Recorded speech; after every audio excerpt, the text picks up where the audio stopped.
The first book of Samuel, chapter 15, from the New King James Version. Saul spares King Agag. Samuel also said to Saul, "The Lord sent me to anoint you king over his people, over Israel. Now, therefore, heed the voice of the words of the Lord. Thus says the Lord of hosts, I will punish Amalek for what he did to Israel, how he ambushed him on the way when he came up from Egypt. Now go and attack Amalek and utterly destroy all that they have, and do not spare them, but kill both man and woman, infant and nursing child, ox and sheep, camel and donkey." So Saul gathered the people together and numbered them in Telaim 200,000 foot soldiers and 10,000 men of Judah. And Saul came to a city of Amalek and lay in wait in the valley. Then Saul said to the Kenites, "Go, depart, get down from among the Amalekites, lest I destroy you with them, for you showed kindness to all the children of Israel then they came up out of Egypt." When they came out of Egypt, so the Kenites departed from among the Amalekites, and Saul attacked the Amalekites from Havilah all the way to Shur, which is east of Egypt. He also took Agag, king of the Amalekites, alive, and utterly destroyed all the people with the edge of the sword. But Saul and the people spared Agag and the best of the sheep, the oxen, the fatlings, the lambs, and all that was good, and were unwilling to utterly destroy them, but everything despised and worthless that they utterly destroyed. Saul rejected as king.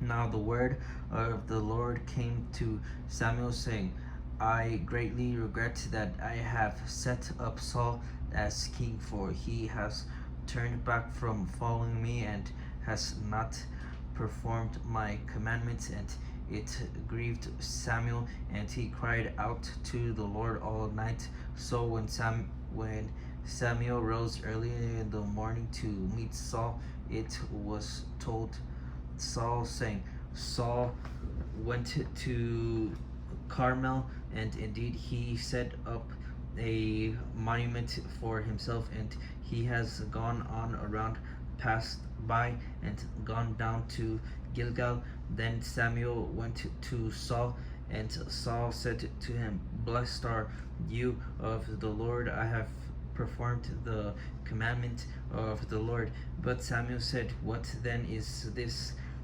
bleating of the sheep in my ears, and the lowing of the oxen which I hear?"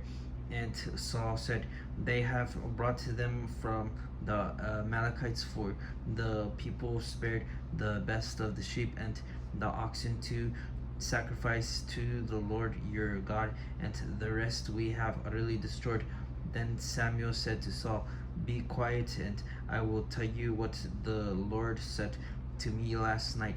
And he said to him, "Speak on." So Samuel said, "When you were little in your own eyes, were you not head of the tribes of Israel? And did not the Lord anoint you king over Israel? Now the Lord sent you on a mission and said, Go, utterly destroy the sinners, the Amalekites, and fight against them until they are consumed. Why then did you not obey the voice of the Lord? Why did you swoop down on the spoil and do evil in the sight of the Lord? And Saul said to Samuel, "But I have obeyed the voice of the Lord and gone on the mission on which the Lord sent me, and brought back Agag, king of Amalek. I have utterly destroyed the Amalekites, but the people took of the plunder, sheep and oxen, the best of the things which should have been utterly destroyed, to sacrifice to the Lord your God in Gilgal." So Samuel said, Has the Lord as great delight burnt offerings and sacrifices as in obeying the voice of the Lord? Behold, to obey is better than to sacrifice, and to heed than the fat of rams. For rebellion is as the sin of witchcraft, and stubbornness is as iniquity and idolatry.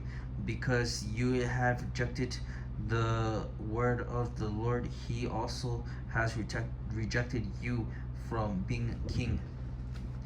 Then Saul said to Samuel, I have sinned, for I have transgressed the commandment of the Lord your and your words, because I feared the people and obeyed their voice. Now therefore please pardon my sin and return with me, that I may worship the Lord. But Samuel said to Saul, I will not return with you, for you have rejected the word of the Lord, and the Lord has rejected you from being king over Israel.